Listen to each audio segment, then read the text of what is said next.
بسم الله الرحمن الرحيم الحمد لله رب العالمين والصلاة والسلام على سيدنا ونبينا محمد وعلى آله وصحبه أجمعين أما بعد برمسي كأن درسين كأن كادبة تقو في صدمي في تقفة وهي كتابك كأنك عمدة السالك وعدة الناسك جدمو درسي دقدمي تقفعاتي واي بيت أفور بورتا راهي برمسي كأنك أرداكن واي ضماناتي في كفالة على الجسا كنافو أبان كتابة مال جدي باب الضمان والكفالة ضمان أف كفالة جد ضمان أف كفالة يجون كن وهلما كوالد ديهاتو كهيك نساء هجر قداتو كوتي هيك وان كنا namattuu namarraa waa bitate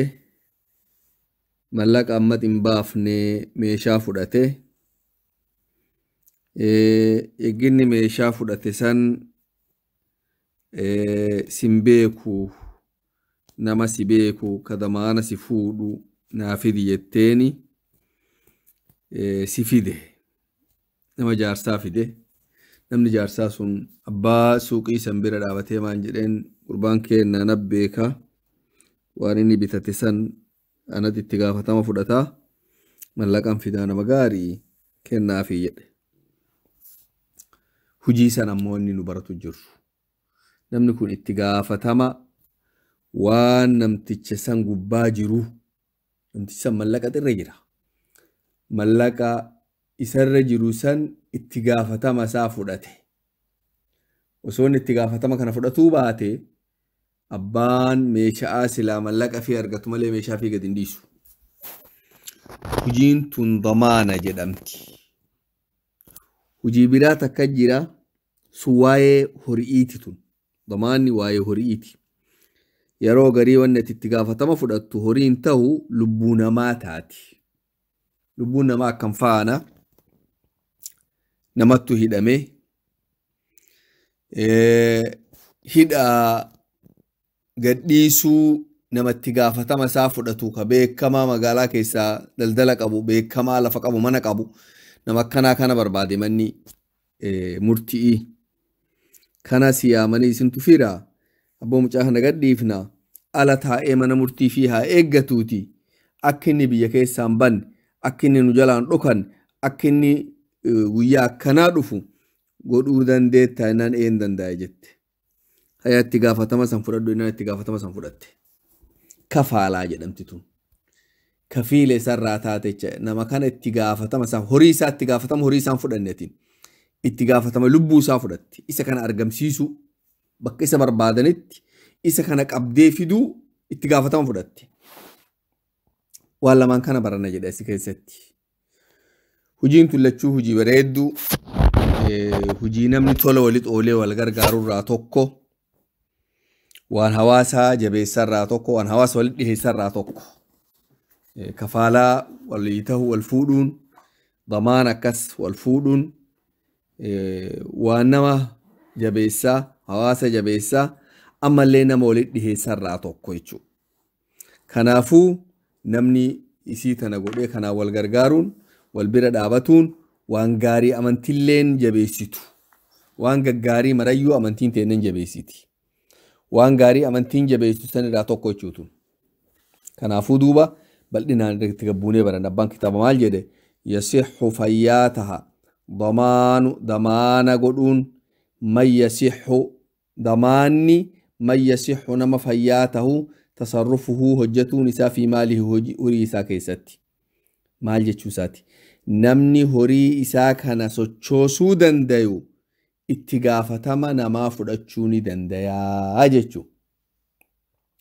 Namni horii isaa sochoosuu dandayu jechuun namaa kennuu, gurguruu, bitatuu, maalii godhuu. Namni hin dhoowwamin ka horii kana sochoosuu dandayu hunduu itti gaafatamallee fudhachuu ni dandayaa. Miizaanni nu irratti qiyaasnu horii isaa kana in hayyamaniif moo hin hayyamaniif akka inni gabayaa baasee gurguru. Gabayaa baasee bitatu namaa kennu qaraxa kennu akka inni sadaqaa godhu in hayyamaniif moo hin hayyaman yoo ka hayyamaniif taate namni sun nama gayaa jechuun nama bilchaataa itti gaafatama namarraa fudhachuu namni sun hin dandayaa jechuu duuba gabaabinatti. يصح ضمان من يصح تصرفه في ماله نمني هوري ساكي ستي مرقك أبو سوچوسو نمر بكبو ضمانته ندنديا هاجي تقافتهم فردتو ولا يصح فيان تاتو من صبي يولد تقرى فيان تاتو مجان تقانتو كرفه أبو أنا اتقافتهم أنا مخنا فردتو سينجيد إلا لم تونسا إنو يولد ندندو ومجنون مراتو لين ندندو نمني مراتا لين ندندو يجو وسفيهين نمني قوال لين ندندو سفيه يجون نموانو تلچيني وابليسو مراتا لين متي ويامك أبا ديمي مقالا أمو نما سمو وهين تلچوك أبو متي نمو هركابدا نمو قوة نمو سصبمو نمو لافا إني كن سفيه جدام جري سدينتون اتقافة موان كنافو دچو هندن دينجد كأفرف جدا وعبد لم يأذن له سيده وعبد قبرتش لم يأذن هيمينيف له إساف سيده سيد النساء قبرتش سيد النساء كني تندلقون هيميني في الليل لفاك إيه اتقافة ما فدچو هندن دو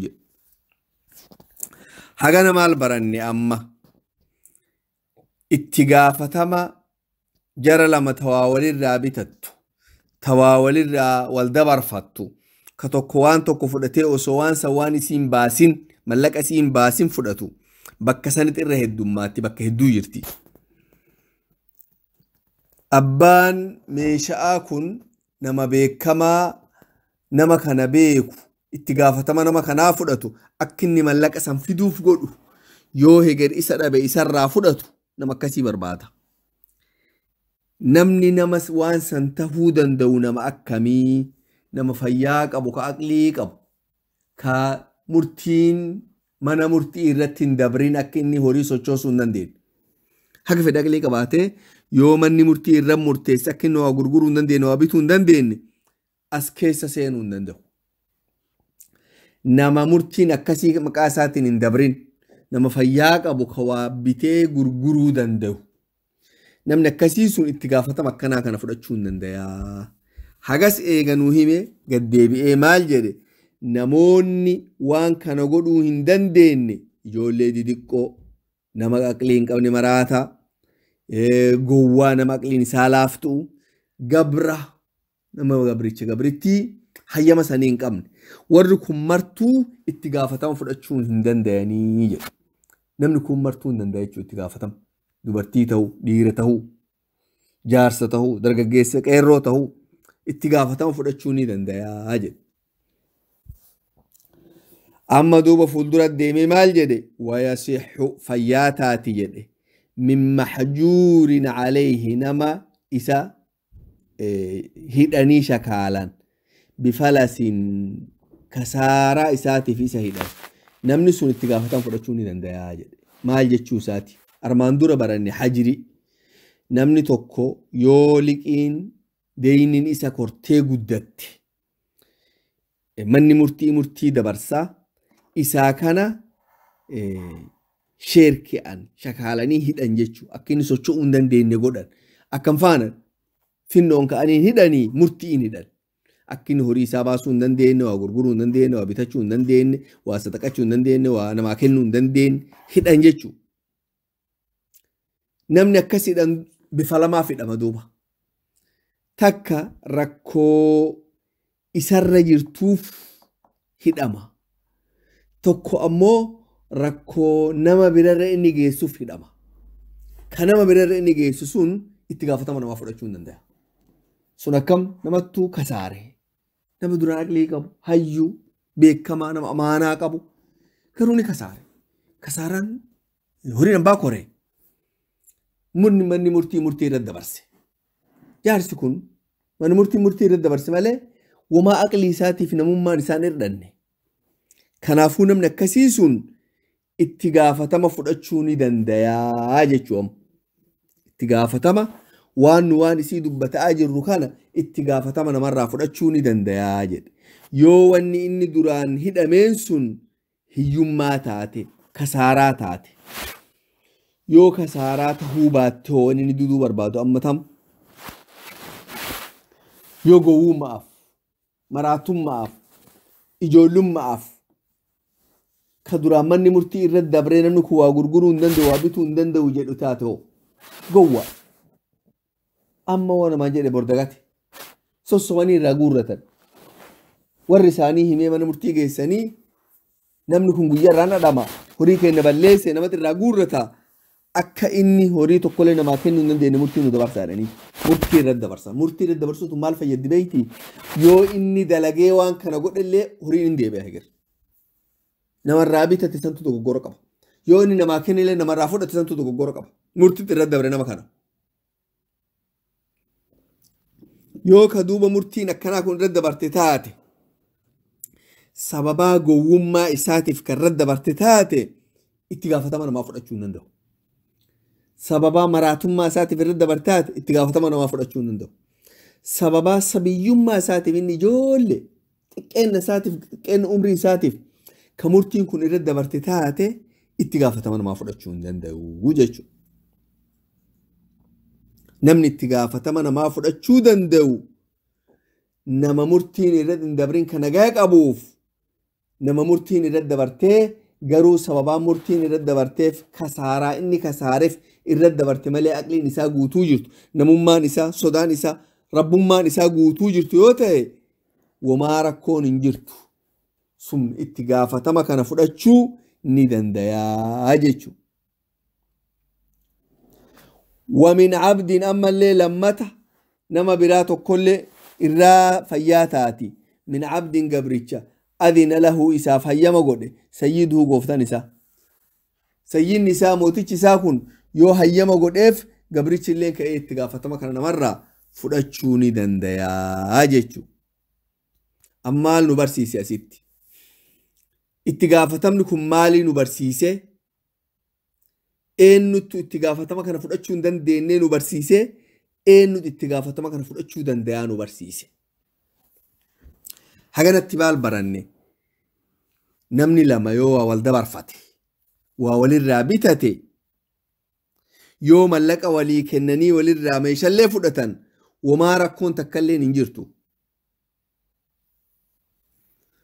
yoo ammoo meeshaa fudhatee mallaqa ammatin qabu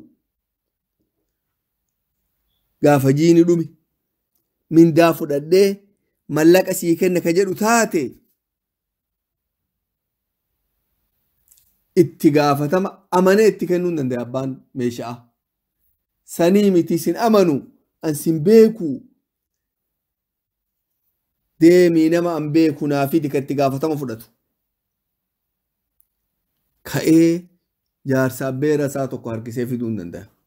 Hajabal urbaan kun keessanii urbaan bakka balaskiyaati aboo waan akkanaan irraa bitate mallaqa harkaan qabu torbaan dhufu sii fidanaan jedhe hagasii itti gaafatama isaa kana fudhachuuf dandeettu een danda'a.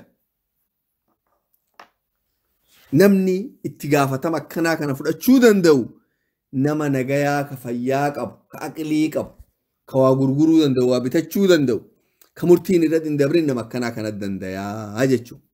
Yookaan murtiin irratti dabartee sababaa hiyyummaati kasaaraatiin irratti dabarte malee sababaa aqlii isaatiif gowwummaa isaatiin irratti hin dabarre sulleen hin dandayaa.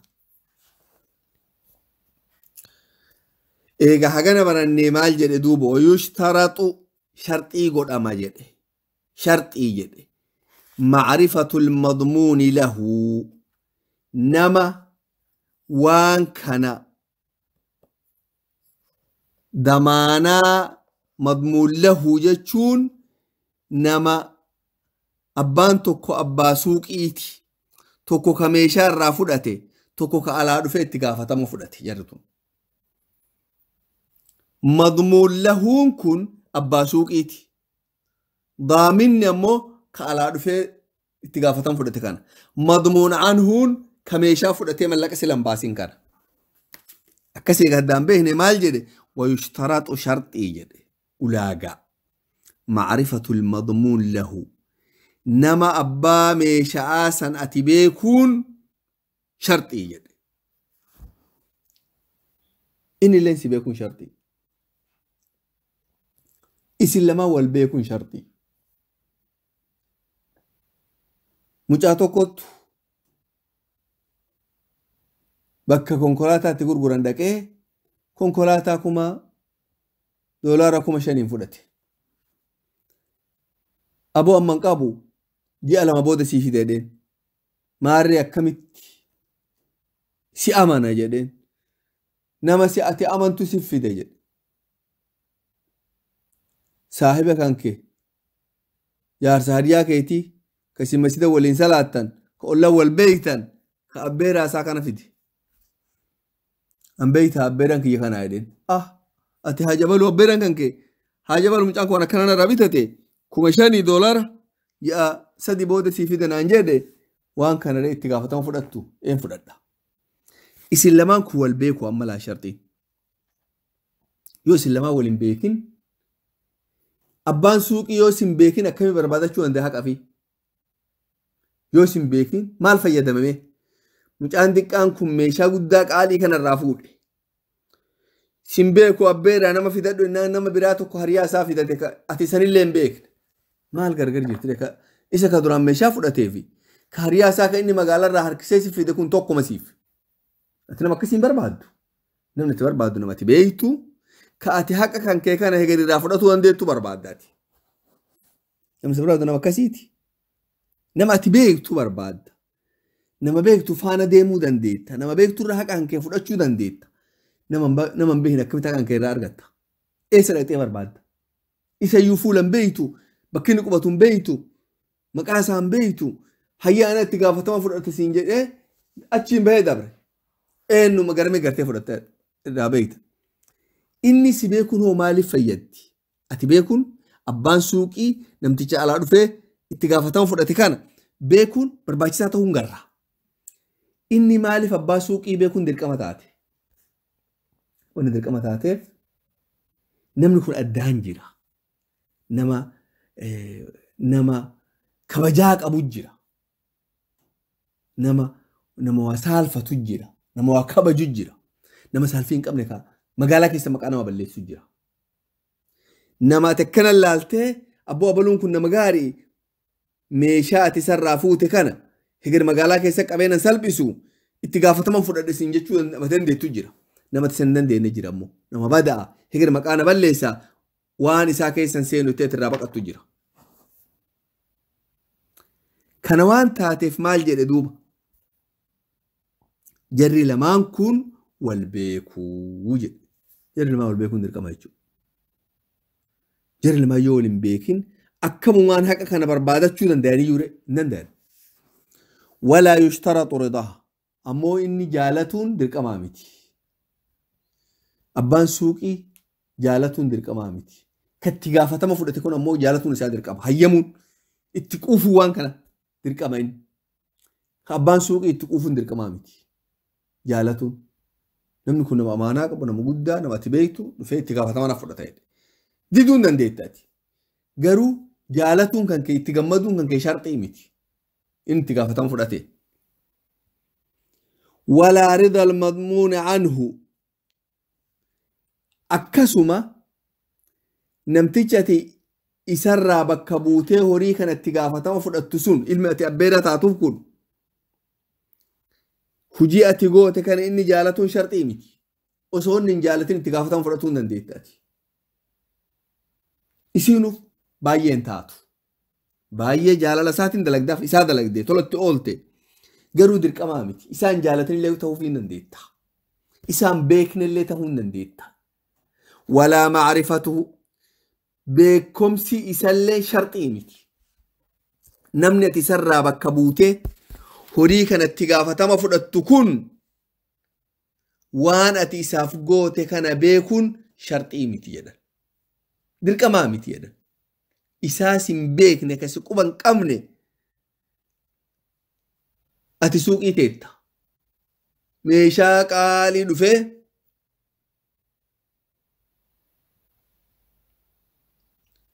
bite abbaa suuqirraa. Ati as abbaa suuqii hin oliin teettee haasa'u jirta. Jara maraan beektati. Mallaqan akkana boo jennaa mallaqa amma abbeeraan qabu dhuma ji'arra sii fida jedheen. Abbaan suuqii itti jabaatte. Gurbaan mee maal taana mallaqa ma barbaadi mee hidhee didi abbaan suuqii jala diduu barbaada yoo inni xiqqoo gabbahe nati itti gaafatama fudhataa kenniif jetteen suuta inni quban qabu kun maal jedheen yoo inni gaddeebee abbeera mallaqa argachuu hin dandeenye meeshaa kaan naa kenne eeginne jedhuun hayaasii kenne gaaf jiinu dhuminaaf jedheen hoo jedheen eenyu itti gaafatama fudhate sif fudhate inni kamee abbaan namni meeshaa bitatee deemu kun si quban qabu akkati fudhatte dirqamaa miti si quba qabaatuun wanni waan tola walitti oolan tola abbaa si quban qabne tolatti ooluu dandeette jechuu hiikan wanni waa walirraa waa bitatanii miti ati tola ooluu jirta eega tola ooluu jiraatte jarri hujii dantee tana jaalatuun sharxii miti beekuun sharxii miti kun ammoo abbaan suuqii si beekuun quba qabaatuun sharxii maal akka haqaa fi eegar dandee sirraa barbaadatuuf jecha